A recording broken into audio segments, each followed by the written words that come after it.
Assalamualaikum warahmatullahi wabarakatuh. Perkenalkan, nama saya Saskia Putri dari kelas 12 Administrasi Perkantoran 3. Sebelumnya, puji beserta syukur marilah kita panjatkan kehadirat Allah Subhanahu wa taala yang mana telah memberikan kita beribu-ribu kenikmatan, terutamanya nikmat sehat walafiat, nikmat panjang umur, serta nikmat Islam dan iman yang alhamdulillah masih dapat kita rasakan pada kesempatan kali ini. Salawat beriring salam tak lupa selalu tercurahkan kepada junjungan Nabi besar kita Muhammad Sallallahu Alaihi Wasallam beserta keluarganya, sahabatnya serta kita umatnya yang insya Allah selalu mengikuti jejak sunnah Rasul. Amin. Yang saya hormati Bapak Kepala Sekolah SMK Sirojul Falah Baru, Bapak Madroi SPD MPD.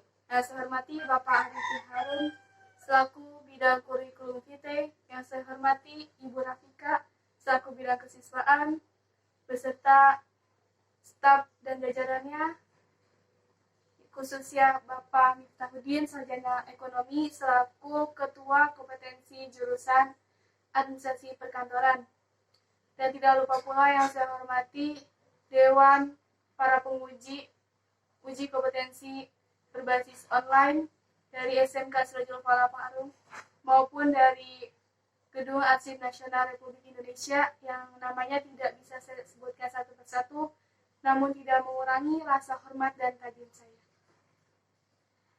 Langsung saja berdiri saya di sini, saya ingin menjelaskan mengenai materi administrasi umum. Administrasi umum ini mempunyai dua pengertian dalam arti luas maupun pengertian dalam arti sempit. Pengertian dalam arti sempit merupakan kegiatan mengetik, surat menyurat, pembukuan ringan, agenda, dan lain sebagainya yang memiliki sifat teknis ketatausahaan. Sedangkan pengertian dalam arti luas yaitu seluruh proses kerjasama yang dilakukan satu atau dua orang lebih dalam mencapai tujuan bersama dengan pemanfaatan sarana dan prasarana yang ada guna menghasilkan tujuan yang tercapai. Di dalam ilmu administrasi umum juga terdapat unsur-unsur administrasi umum. Di antaranya ada 3 unsur. Unsur yang pertama itu 1. Kegiatan melibatkan 1 atau 2 orang lebih. Itu yang bisa membangun ilmu administrasi atau kegiatan administrasi. Yang kedua itu ada kegiatan dilakukan secara bersama-sama. Yang ketiga ada tujuan yang hendak dicapai. Dan ketiga unsur ini saling berkaitan erat dan terpadu. Bila mana satu unsur ini hilang, tidak bisa dikatakan sebagai kegiatan atau ilmu administrasi umum. Selain unsur-unsur, di sini juga ada jenis-jenis administrasi umum. Jenis-jenis administrasi umum diantaranya itu ada administrasi negara dan administrasi niaga.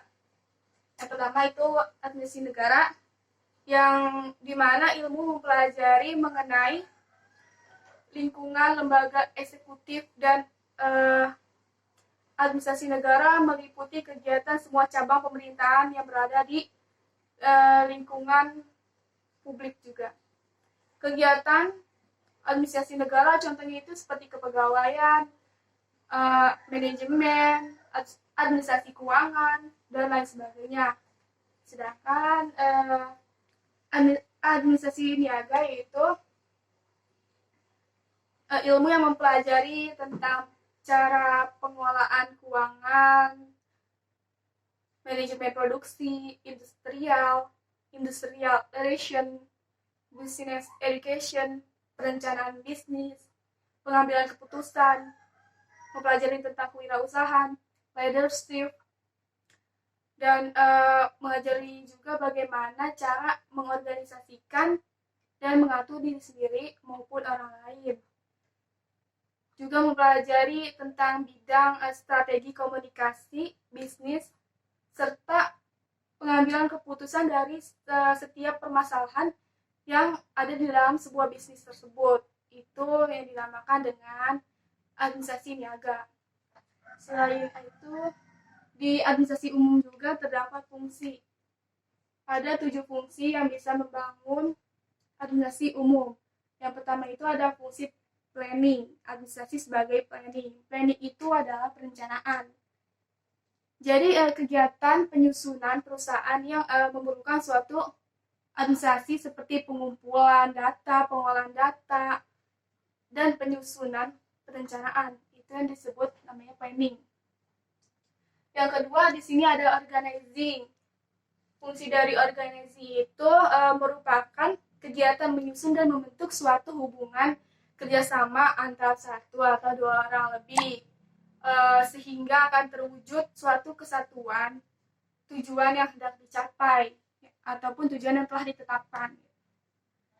Yang ketiga itu ada staffing. Staffing ini fungsi administrasi umum juga yang memiliki arti kepegawaian.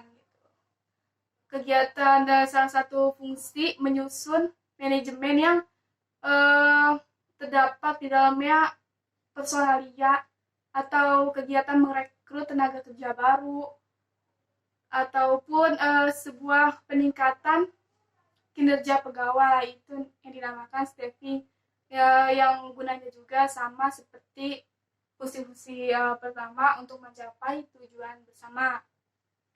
Yang keempat di sini ada directing yang artinya itu adalah pengarahan atau bimbingan. Jadi di dalam ilmu administrasi umum juga terdapat directing, harus terdapat directing. Gunanya untuk memberi pengarahan, perintah-perintah, aturan, tugas yang dilakukan dengan baik, yang benar, yang tertuju dari yang sudah ditentukan semula.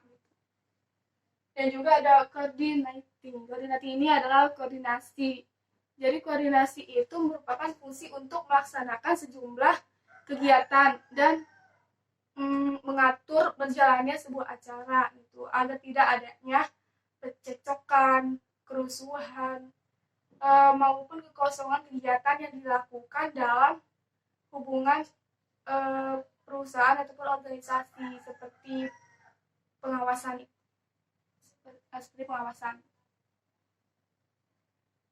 Yang keenam ada reporting. Reporting ini merupakan kegiatan manajemen yang berada pada suatu pencapaian perkembangan atau hasil dari suatu kegiatan dengan memberi sebuah keterangan-keterangan dari pernyataan yang sudah dikumpulkan atau pengolahan data. Jadi gunanya reporting ini untuk mengetahui perkembangan perusahaan atau organisasi yang sedang dijalankan. Harus adanya reporting, pelaporan. Yang ketujuh itu budgeting. Budgeting itu merupakan kegiatan mengolah dan melakukan perencanaan yang berkelanjutan yang mengenai keuangan atau anggaran di dalam sebuah perusahaan atau organisasi tersebut. Selain adanya fungsi, jenis, unsur-unsur yang membangun ilmu administrasi atau yang dinamakan dengan kegiatan administrasi umum, yang paling terutama dari kegiatan ini adalah adanya tujuan. Tujuan administrasi umum itu di sini saya ambil hanya 4 dan tujuan yang lainnya banyak ya, tapi saya lakukan aja hanya 4. Yang pertama itu untuk memonitoring. Memonitoring itu melakukan pengawasan terhadap bisa ke kinerja pegawai, bisa ke dalam hal-hal yang mencangkut tentang kegiatan-kegiatan yang berada di dalam suatu perusahaan yang disebut dengan kegiatan administrasi. Memantau, memonitoring. Adanya evaluasi. Tujuannya itu tujuan administrasi umum itu untuk mengevaluasi, yaitu untuk meningkatkan kinerja atau sebuah pengembangan yang ada di suatu perusahaan, meningkatkan. Evaluasi itu untuk adanya kesalahan dan diperbaiki sehingga akan meningkatkan kinerja atau kualitas dari perusahaan atau organisasi tersebut. adanya pengembangan. Pengembangan ini sama seperti evaluasi yang gunanya juga untuk meningkatkan mutu dan kualitas dari perusahaan maupun organisasi tersebut. Adanya pengamanan. Dan tujuan dari ini semua juga termasuk ke dalam pengamanan. Tujuan administrasi juga tuh untuk melakukan pengamanan dalam artian menghindari terjadinya korupsi, menghindari terjadinya kesalahan pelaporan, menghindari terjadinya kinerja yang tidak pantas dilakukan oleh seorang pegawai. Itu semua ada di tujuan administrasi ataupun terdapat di fungsi administrasi umum.